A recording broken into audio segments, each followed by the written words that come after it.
This is a piece I wrote a long time ago and lost the original writing, and then I rewrote it for the workshop. And I was very happy to hear criticism of it. It was beaten down, and I realized that it needed a lot more work. And over this week, I've been rewriting and rewriting it. I'm still probably going to rewrite it, but so happy with it as it is now.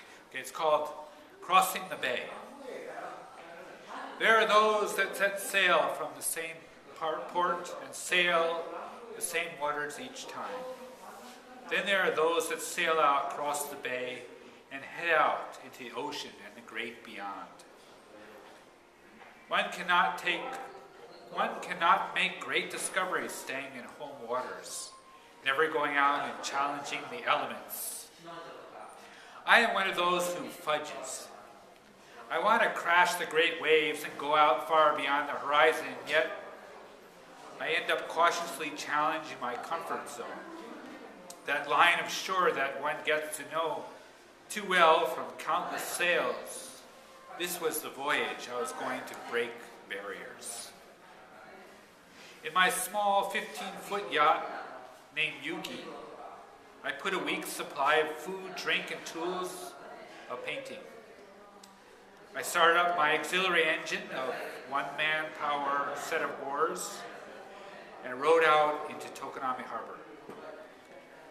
Ribbons of pale yellow and indigo blue brushed into the sky. The morning northwest whispered into the sails, promising my Yuki a gentle sail.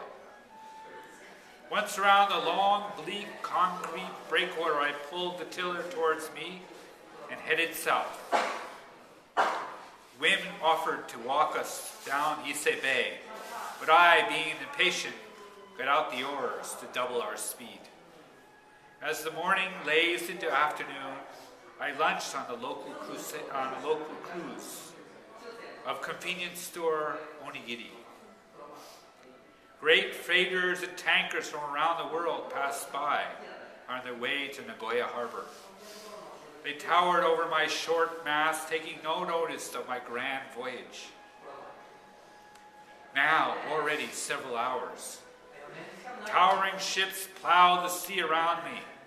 I felt like a weed riding the wake of their furrows they left behind. One great flammable fuel tanker, following a pilot ship, was heading right towards me.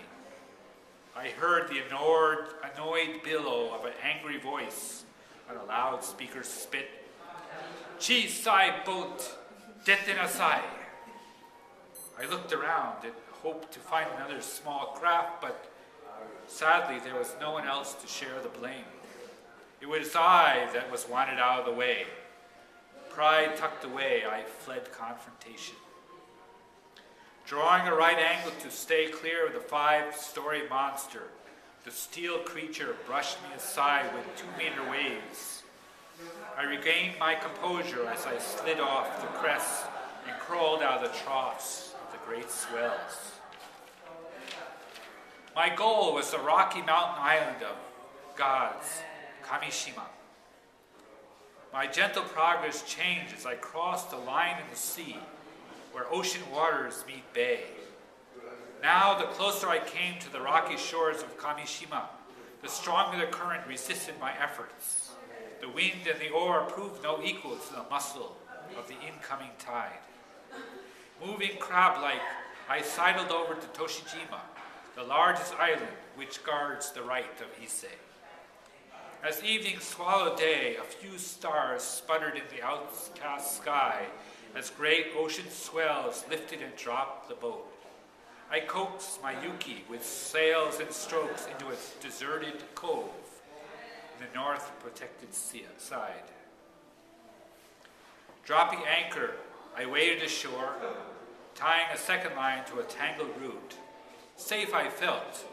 I returned and prepared for meal and sleep in the tiny crawl space of my boat's small cabin. Dawn sounded as a whine. The wind moaned in the stays. I peeked out on a sky of eerie slate gray. The wind was arrogant, a different character, than the one of yesterday.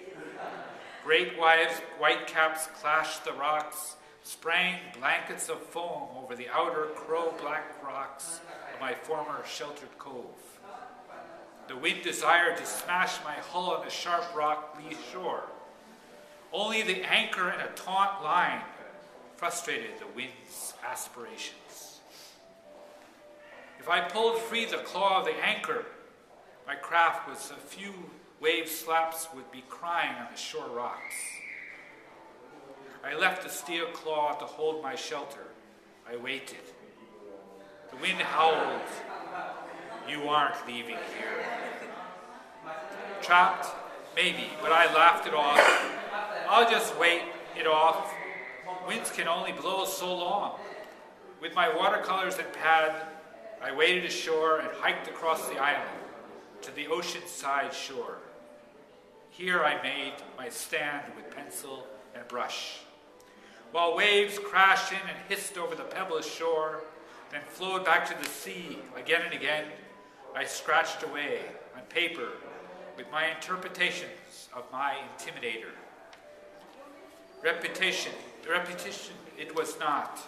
Each time a wave broke on shore, a different pattern appeared open to me. Hours went by unnoticed. Pages of my sketchbook peeled away. Then suddenly, I had it. The secret I had been searching for. The secret to painting the sea. It was not painting water that places the sea on paper, but the parts left bare. The whiteness, I found the foam. In the emptiness, I built movement. Waves are just a study of foam. Making only my brushes to talk with, I found what I had been looking for. I would never have spotted if I had people for company. On the third morning, I awoke to a calmer sea. The wind was now bending treetops to the north. A strong southwester swept over the protective hill on out into Ise. I pulled up the anchor and stowed the shoreline, set the jib and rowed out of my haven. When beyond the windbreak of the island hills, the wind suddenly hit my craft with full force. With just that small handkerchief of sail, I felt the power of nature's breath encircle me. Tight my hand held the tiller. Yuki plowed over cresting, surging waves. White wave rabbits fled our approach. In just 4 hours, I was back in familiar waters. So what? My trip was less than a week. So what? I had only reached the edge of the great Pacific. I was happy. I had finally opened my eyes to painting the sea.